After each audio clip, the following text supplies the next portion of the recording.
Well, thank you, Madam Speaker. That would be a great speech if it wasn't for the fact that C-12, which was already passed by this House, deals with just about everything that's in this opposition motion. You know, this member, I heard him stand up and talk about everything that the Liberals weren't doing right. Well, what about the fact that the Conservatives have held up Bill C-2 on lawful access and prevented components of that bill from going forward, or C-9, a bill on hate speech, or C-14 on bail reform, or C-16 that reinstates mandatory minimums? The Conservatives have held up routinely on these bills. They're obstructing Parliament from being able to pass very important legislation that they then come in here and try to profess that they have the solutions for in opposition motions like this that serve nothing more than act as dog whistle politics for immigrants. And I think it's absolutely shameful that this member and Conservatives would operate in this manner. If he doesn't know, he should educate himself that everything that they're looking for in this motion has already been passed by this House in this Parliament. Hear, hear. Member for Oak Ridges, Richmond Hill. Madam Speaker, it's a little rich for the member opposite to be speaking about who should be shameful.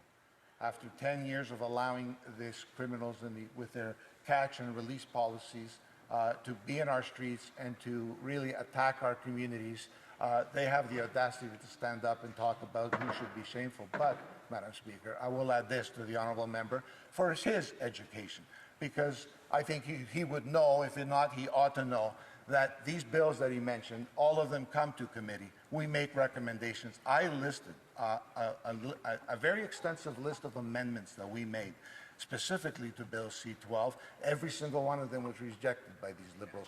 That's who's obstructing Parliament from working. The obstruction here is happening from the Liberal Party and the Liberal government, Madam Speaker. They don't want Parliament to work. They put a piece of legislation together that is faulted, and they expect it to pass without respecting the will of other parliamentarians. Hear, hear. Questions and comments. Questions et commentaires. The honourable member for Oshawa. Thank you, Madam Speaker. It doesn't seem like the Liberals want Parliament to work, and they keep saying things like, you know, we're obstructing, and it seems to me like they're obstructing many of their own bills from going forward. We have been helping them, or trying to help them, to speed up good government legislation that helps Canadians. I wonder if the member would like to comment on that, and the fact that we would like to move things through quickly, and we ask and call on the government to collaborate and work with us and stop obstructing their own agenda, playing politics. The honourable member for Oak Ridges, Richmond Hill.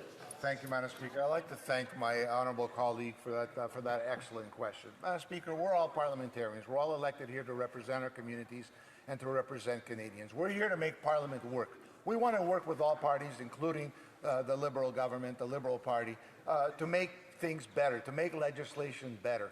It's sad that when we try to do that, they put their hands up. They've used the word obstruction in the House this week, probably about 150 times, if not more, Madam Speaker. They get very emboldened when the polls change and they start talking about elections. I hear the government whip over there chirping, we need an election. That's not what it's about. We are all sitting in borrowed chairs here, Madam Speaker. These chairs don't belong to us. They belong to the people that gave us the right to sit in them. Hear, hear. We should listen to them and work for them and work together to make Parliament work, Madam Speaker. Thank you. Questions et commentaires. Questions and comments. The honourable member for La Pointe de l'Île. Thank you, Madam Speaker. It's already been said, the Bloc Québécois will be voting against this specifically because in the context of current legislation, asylum seekers and permanent residents who have an actual criminal record would already be blocked. So that would just be a law enforcement issue. I'd like to hear from my colleague the long timelines to address asylum claims. That might be a risk factor for those who have a criminal record and who might be falling through the cracks or slipping through these cracks. Would the Conservatives commit to reducing the timeline for addressing these delays? Oak Ridges, Richmond Hill. Thank you, Madam Speaker. I thank the member for his question. He makes a valid point. There are definitely long lineups of people waiting. The lists are just keep growing and growing and growing. In fact, Madam Speaker, we had CBSA official as a witness at Citizenship and Immigration, who actually in his testimony told us there are over 30,000 asylum seekers